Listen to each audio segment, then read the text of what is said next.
Welcome to our channel. We hope you enjoy our narrated stories.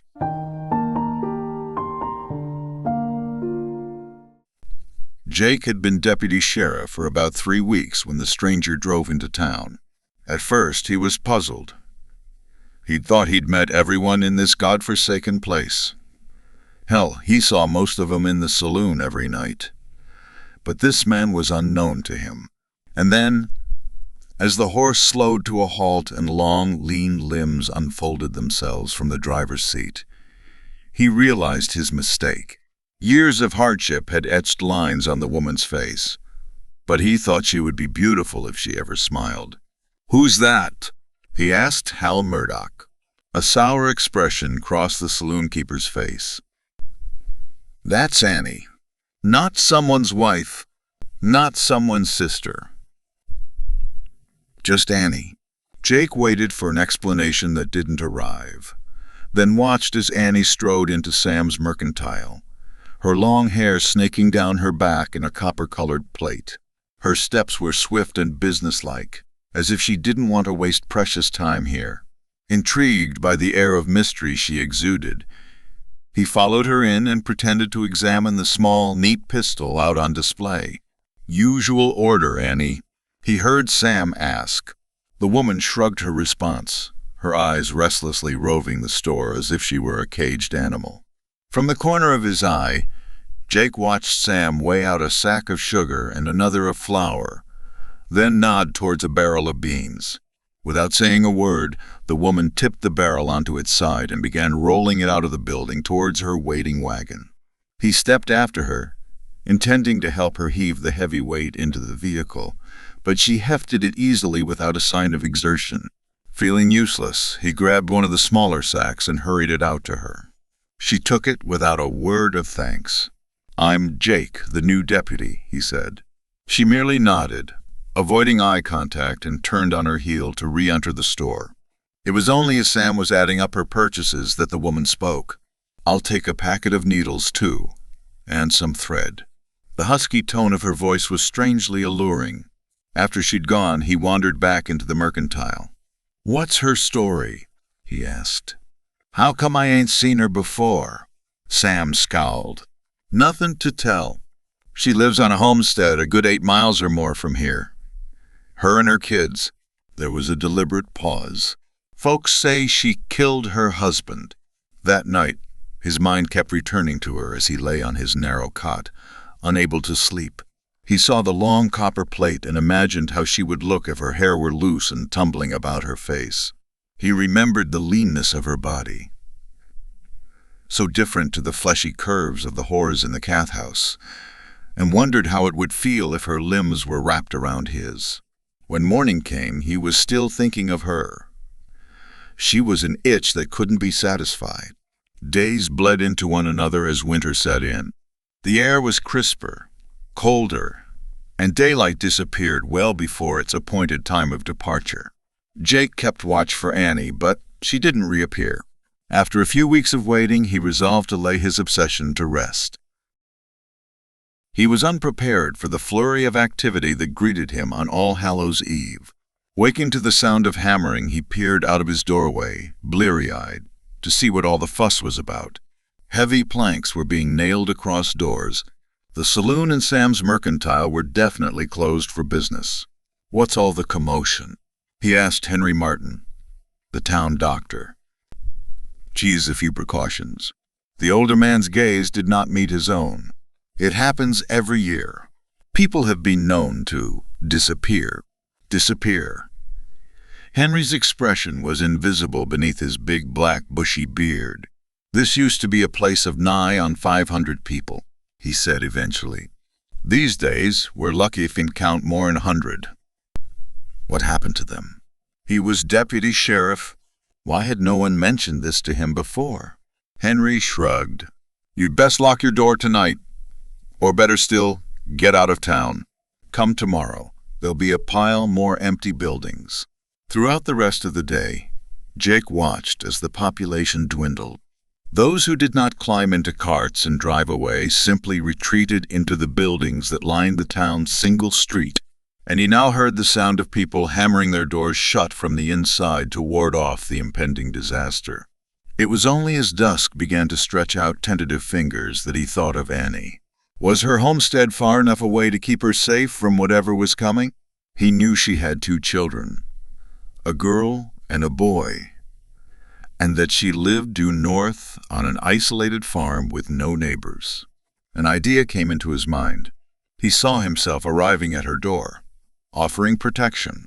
She might be sufficiently grateful to smile at him, maybe even take him into her bed.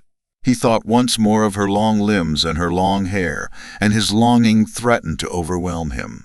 Grabbing the pistol he'd bought a few weeks earlier from Sam, he tucked it inside his coat pocket and went off to find a horse. He should have remembered how quickly night fell in winter. Darkness enveloped him as he trotted along, leaving the town behind him and heading in what he hoped was the right direction. A faint sound on the breeze sent a chill down his spine. It sounded like screaming. He thought of Henry's words and shuddered. He'd been going for perhaps 20 minutes when he caught sight of the dim outline of a building ahead of him. At the same time, he became aware of some sort of disturbance behind him. Something prompted him to turn his head, and what he saw almost made him fall off his horse in fright. A mass of creatures was moving in his direction. What they were, he wasn't sure, but they looked terrifying. He calculated their distance. If he didn't urge his horse to a gallop, they could be on him in the next 10 minutes. Never a confident rider, he tried to sound braver than he felt. He'd heard horses could sense fear.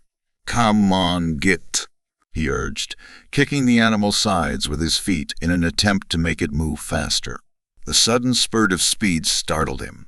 He hung on grimly, willing himself not to fall off, and then an overhanging branch took him by surprise as it whacked into his shoulder. He felt an agonizing jolt of pain as the joint dislocated. Then his left arm was dangling uselessly, leaving him only one hand to cling onto the reins. Somehow he managed to reach the homestead, but the creatures were now only 5 minutes away. He slid off the horse before he could fall off, the pain in his shoulder threatening to make him black out, and hammered on the door with his one good hand. The door opened a crack and Annie's suspicious face peered out. "What do you want?" Her tone sounded ungracious. "Came to protect you," he realized as he said it. How ridiculous his words sounded, accompanied by his useless arm. He was expecting her to invite him in, but she remained on the other side of the door, eyeing him through the tiny gap as if he were a potential danger. "Did you get bit?" she asked at last. Noting his incomprehension, she added more urgently, "Did one of them critters bite your arm?" "It was a tree branch," he said, feeling foolish. "Ran into it afore I knew it was there." She nodded at this. "Best come in, then," she said, opening the door a little wider. He slipped inside and she slammed it shut. "You've got one arm that still works, ain't you?" she said. "Hold this piece of wood for me while I nail us in." She was as businesslike now as she had been at the mercantile. He held the wood as steady as he could while she barricaded the door. Whatever was out there would have a job forcing its way in past that. "What are they?" he asked, when she was finally finished. "Dead people," she said, looking him straight in the eye. "They come back every year, always on All Hallows' Eve. What do they want?" "People. They can turn." Her eyes were hard. "That's why I asked if you'd been bit. If you'd said yes, I would have put a bullet in you. It's kinder that way." "Kinder. That's what happened to Jed, my husband." The words were matter-of-fact, but her face was bleak as she remembered. "After he got bit, I put a bullet in his brain. You killed your own husband." "I did what I had to do to protect myself and my babies," she said fiercely. There was a pause, and I've been dead inside ever since. For a while, there was silence. The only sounds the soughing of the wind outside and the strange animal moaning of the things that were approaching the farmhouse.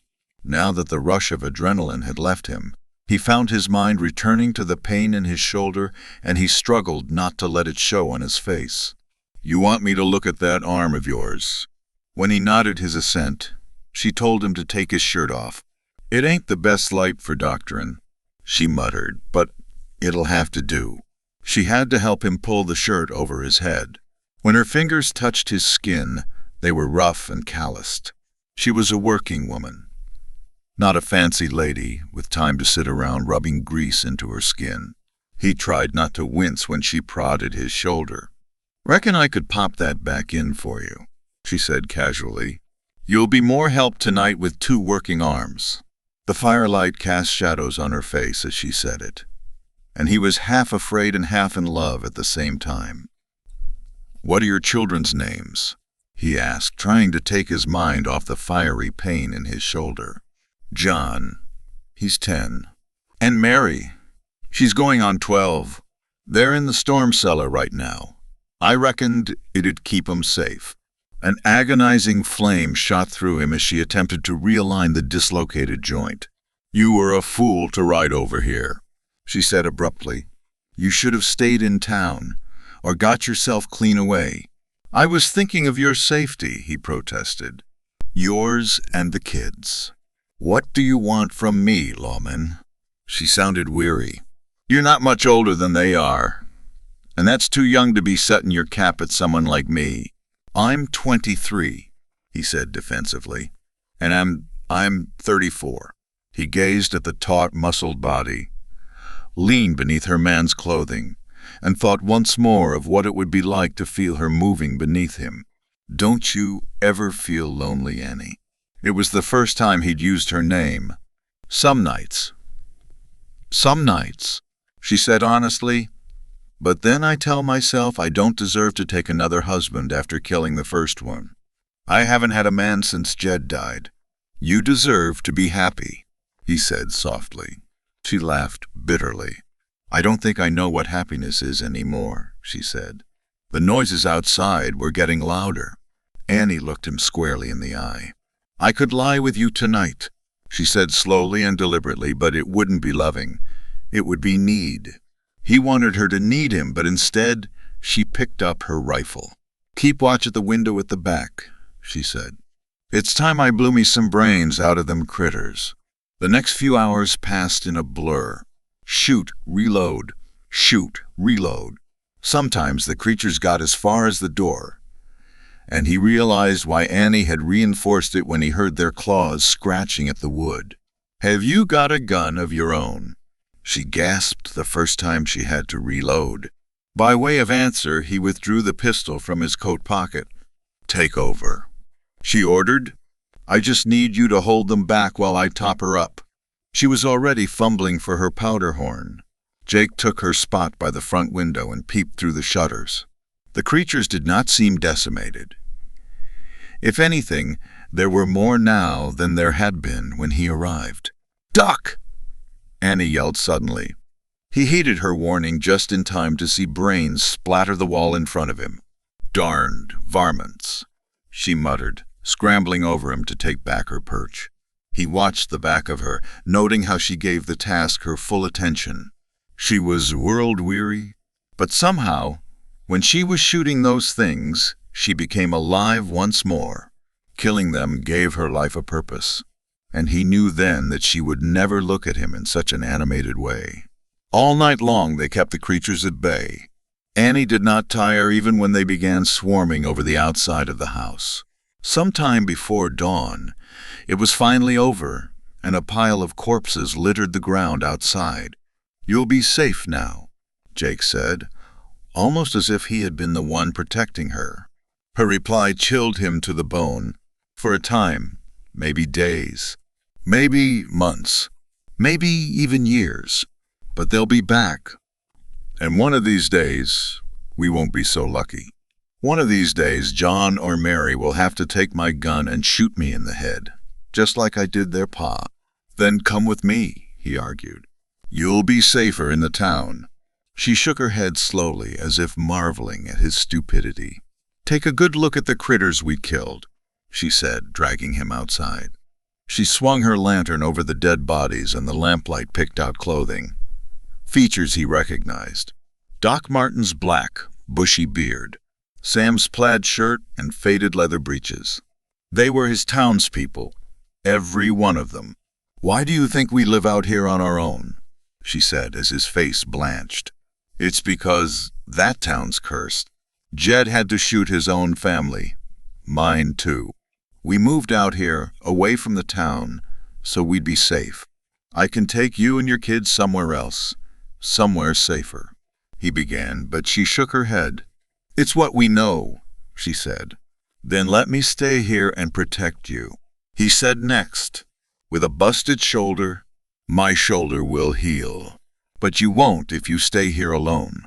She gave him an almost maternal look. "You're young," she said. "You don't want someone old and world-weary like me."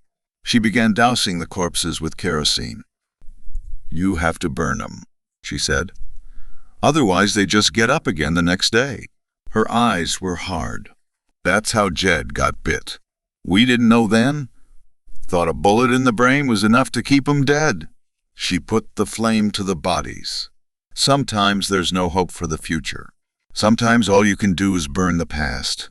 The two of them stood in silence, watching the flames against the night sky, and his hope burned to ashes too.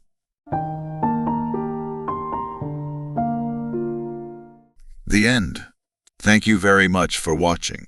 Please don't forget to subscribe our channel for more stories.